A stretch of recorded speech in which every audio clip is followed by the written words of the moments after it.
नमस्कार दोस्तों, जय जगन्नाथ। मैं संतोष सूर्यवंशी आज आप लोगों को एक महत्वपूर्ण टॉपिक के ऊपर गुप्त रहस्य जो है उसको बताने जा रहा हूँ, क्योंकि ये जो टॉपिक है बहुत मज़ेदार है। और इसको सुन के आपको अगर अच्छा लगा, अगर आप लॉजिकल सोचे कि आपको ये पॉजिटिव लगा, तो आगे जो अपना जो मिशन है आप उसमें शामिल होने के लिए मैं अनुरोध करता हूँ। दोस्तों, 1985 में ऐसा क्या हुआ कि राजीव गांधी की जो सरकार है वो मारिजुआना को अमोना इंडिया से बैन करवा दी।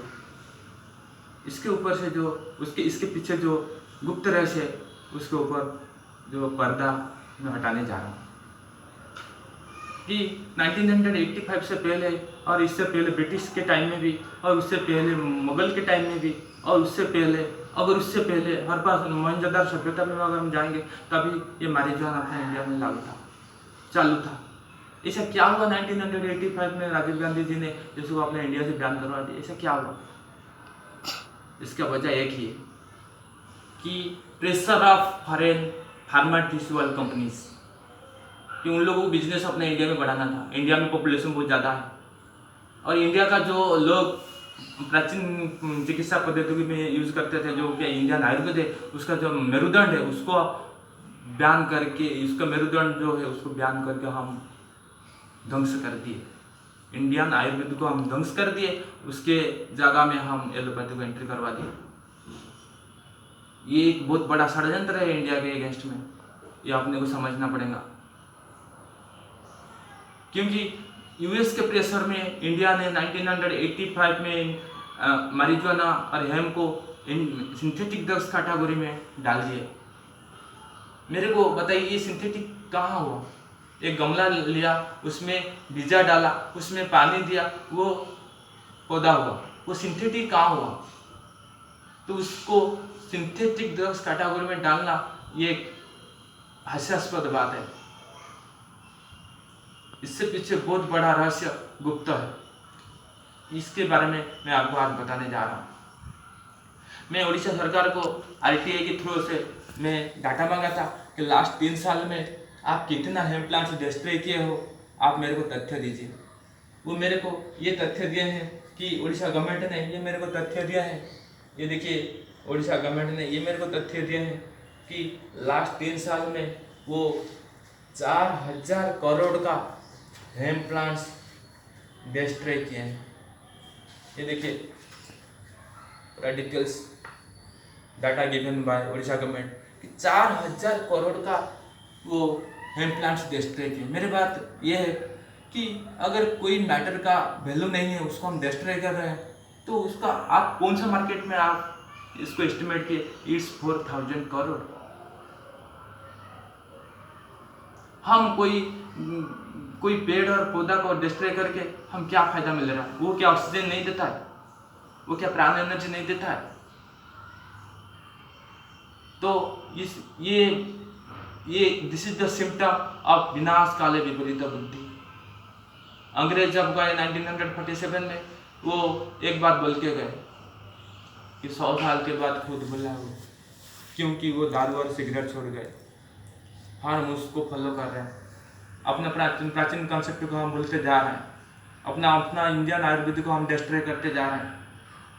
लोगों के मन में बहुत सारी काफ़ी एनजीओज है जो लोगों के मन में मारिजुआना के बारे में गलत इन्फॉर्मेशन लोगों को देते हैं, जिसके वजह से लोगों के दिमाग में एक नेगेटिव परसेप्शन है। तो भाई, this happens in our country, are we फूल?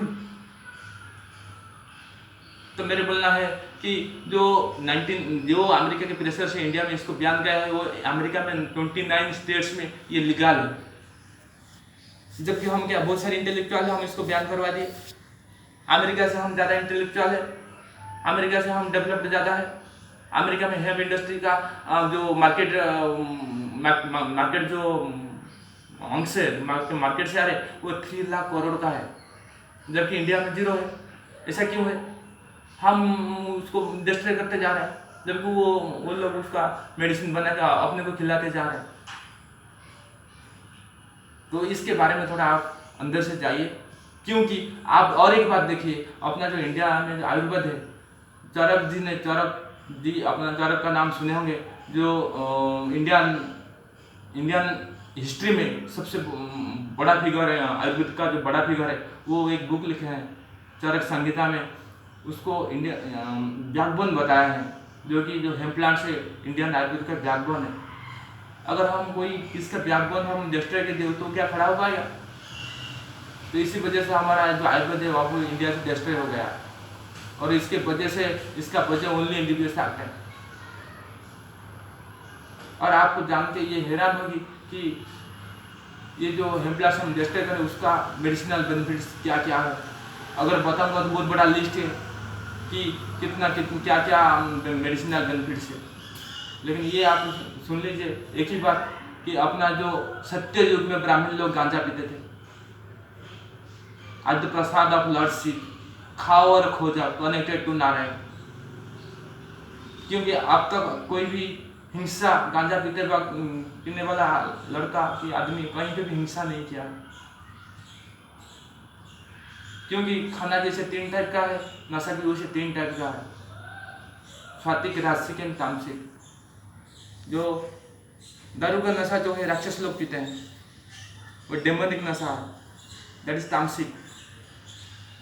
और जो गंजा का नशा है डाइविन नशा है, जो कि देव लोग पीते हैं, खाओ और खो जाओ, कनेक्टेड टू नारायण, कहीं पे भी हिंसा नहीं है, कली नहीं है, क्योंकि सत्ययुग के ब्राह्मण लोग गांजा पीते थे। और इंडियन जो वेद है, अथर्ववेद में इसको 1 of the top 5 holiest plant बताया गया। तमो होलीएस्ट प्लांट को हम जलाने के लिए आपने को कौन अधिकार दिया? हम क्या पेड़ बनाते हैं, हम उसको डिस्ट्रॉय कर रहे हैं? ये विनाश काल विपरीत बुद्धि नहीं है क्या दोस्तों? आप बताइए। आपको अगर ये कमेंट्स अच्छा लगा, अपने मेरा व्यूज़ अगर अच्छा लगा, तो आगे जो मिशन है अपना मिशन में आप शामिल हुई। मैं इसके बारे में भी प्राइम मिनिस्टर को भी लेटर लिख चुका हूँ, क्योंकि ये जो गलत चीज़ है इसको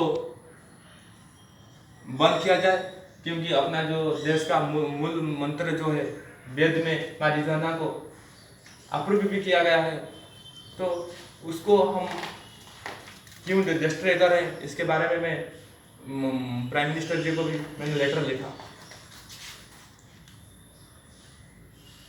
तो ये मिशन जो है अपना कि हम जो दारू जो है हटाएंगे और मारिजुआना को रिप्लेंट करेंगे, क्योंकि अमेरिका जिसके प्रेशर में इंडिया बैन किया है, उसमें वो कंट्री का 29 स्टेट्स में मारिजुआना लीगल है।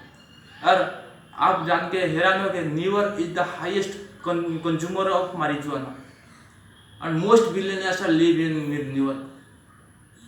So can you compare these figures? America में 3 लाख करोड़ का हेल्थ इंडस्ट्री, जबकि इंडिया में 0। हम क्या पागल है? अपना पेड़ पौधा को जला रहे हैं। तो दोस्त लोग, आप इसके बारे में थोड़ा गौर से देखिए, और बहुत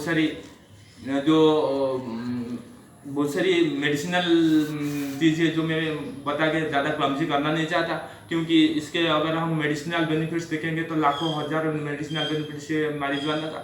हम उसको बता के अभी टाइम ज़्यादा लेना नहीं चाहते, जो सारांश है मैं आपको बता दिया। अगर आपको अच्छा लगा तो आप इसको फॉरवर्ड करिए, और ये जो मिशन है बोतल छोड़ो चिल्लम पकड़ो, ये जो मिशन है आप शामिल हुई और हमारा जो मिशन को सक्सेस कराइए, और इट्स द स्टार्टिंग ऑफ सत्ययुग। नमस्कार दोस्तों।